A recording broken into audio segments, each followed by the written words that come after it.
तो जितने दर्शक रिपब्लिक भारत देख रहे हैं उनको मैं कहना चाहूँगा कि बहुत दिनों से मैंने इंटरव्यू नहीं की है, कोशिश करूँगा 2024 में ज़्यादा इंटरव्यू करने की और जो इश्यूज़ हैं, जो पर्सनालिटीज़ हैं आपके सामने लाने की। तो आज जो पर्सनालिटी हमारे सामने है, मैं तो एज़ यू ऑल नो, मैं बॉलीवुड या इंडियन सिनेमा इंडस्ट्री का कोई बहुत बड़ा फ़ैन नहीं हूँ, but I am a fan of his talent because I feel that he is one of the truly original actors and a future legend of the Indian cinema industry. So Pankaj Tripathi ji, welcome. Thank you very much. Thank you, sir. And मुझे मतलब बहुत दिनों से एक तरह से आशा थी कि आपसे मिलूंगा और आपको कहूंगा that I am a deep admirer of your films, your art, your personality and your acting style. Thank you so much. मुझे तो लगता है that you are a जैसे मैंने कहा future legend. मतलब आपने पूरे जो हमारी एक तरह से परफॉर्मिंग आर्ट्स और सिनेमा इंडस्ट्री, ओटीटी की डायरेक्शन आपने चेंज कर दी है और आपके सफलता के कारण आज बहुत ऐसे टैलेंट सामने आए हैं पिछले 5-6 साल में जी, जो शायद पहले रिकॉग्नाइज नहीं होते कि सब लोग कहते हैं कि he could be the next Pankaj Tripathi. People are looking for talent like that. So What do you feel? Do you also feel जब आपने अपने करियर को देखते हैं पिछले 10 साल स्पेशली, जी, तो कोई टर्निंग पॉइंट आपको याद?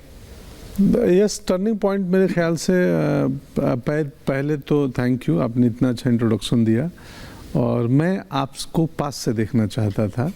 मेरी इच्छा थी क्योंकि मैं टीवी में देखा था तो मुझे लगा था कि देखूं, और इस इंटरव्यू के पहले मैं 5 मिनट मिला हूं आपसे, तो मुझे वो व्यक्ति नहीं मिला जो टीवी में दिखा था. तो खैर, यस, ओटीटी आने के बाद से खास करके मेरे कैरियर में बदलाव हुआ. जब इंडिया में 2016-17 में ओटीटी आ रहा था, एक फिल्म आई थी न्यूटन, जिसके लिए नेशनल अवार्ड मिला मुझे पहली बार. तो वो फिल्म हुई थी छोटी रिलीज, बट बॉक्स ऑफिस पे चल गई और बड़ी उसके साथ कुछ बड़ी फिल्म को पछाड़ के ज़्यादा दिन चली गई. फिर ऑस्कर के लिए इंडियन एंट्री भेज दी गई. वो उससे थोड़ा सा चर्चा हुआ था, बट ओटीटी आने के बाद से. किस साल की बात है न्यूटन? 2017. वो एक स्कूल टीचर नहीं, चुनाव कराने वाले नक्सल इलाके में इलेक्शन कराने जाते हैं, एरिया में जो. यस, और सीआरपीएफ कमांडेंट हूँ मैं. परफेक्ट याद है. तो वो फिल्म चल गई और सराहा गया. और सेम टाइम ओटीटी इंडिया में आ चुके थे मिर्ज़ापुर प्राइम वीडियो पे, और सेक्रेट गेम उधर चल रहा था. तो ओटीटी इंटरनेट के आने से स्क्रीन ज़्यादा डेमोक्रेटिक हो गया. पहले स्क्रीन सिनेमा हॉल था, फिर स्क्रीन घर का टीवी स्क्रीन था जो मेन लिविंग एरिया में रहेगा. अब ये मोबाइल जेब तक पहुंच गया या पर्सनल टैब, लैपटॉप के थ्रू. तो मुझे लगता है कि तो ज़्यादा लोग हम लोगों को देखने लगे. ऑडियंस बढ़ गई क्योंकि हमारी फिल्में 200 सिनेमा घरों में रिलीज होती है. अब चुनाव में खड़े कर दो एक आदमी को और बोलो कि तुम्हारा बूथ पूरे इंडिया में 200 बनाएंगे, कौन मतदाता आएगा भाई?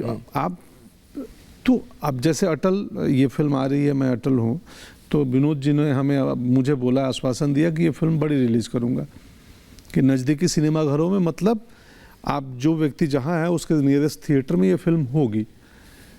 तो ओटीटी ने मेरे जीवन को और मेरे करियर को काफ़ी बदला है. मतलब ऐसी ऑडियंस आ गई जो पहले मल्टीप्लेक्स में नहीं जाती थी. और पहले उस ऑडियंस तक हमारी फिल्में नहीं पहुँच पाती थी, कि कोई 20 किलोमीटर ट्रैवल करके फिल्म नहीं देखेगा.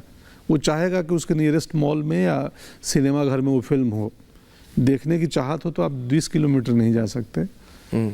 तो इसने स्क्रीन बढ़ा दिया कि कंटेंट इज किंग वाली बात हो गई. yes, मतलब सबको मतलब सेम प्लेटफॉर्म मिला, यूनिफॉर्म प्लेटफॉर्म मिला पहली बार. और कंटेंट इज किंग और स्क्रीन नियर यू, मतलब जो आप अवेलेबल में है, स्क्रीन अवेलेबल है. This is your screen. हाँ, तो this really democratised everything. Yes, तभी तो, वरना मेरे जैसे अभिनेता को, मैं तो 10 साल पहले भी बॉम्बे में रहा हूँ, 20 साल हो गए मुझे.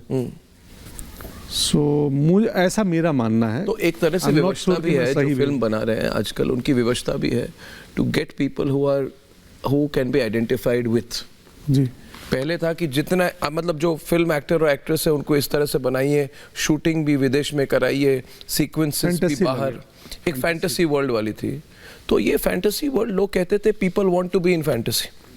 जब पूछा जाता था कि आप मूवीज़ बना रहे हैं स्विट्ज़रलैंड में, अमेरिका में, नॉर्वे में, तो हमेशा फिल्म प्रोड्यूसर्स कहते थे when people go to a movie hall they don't want to connect with the reality.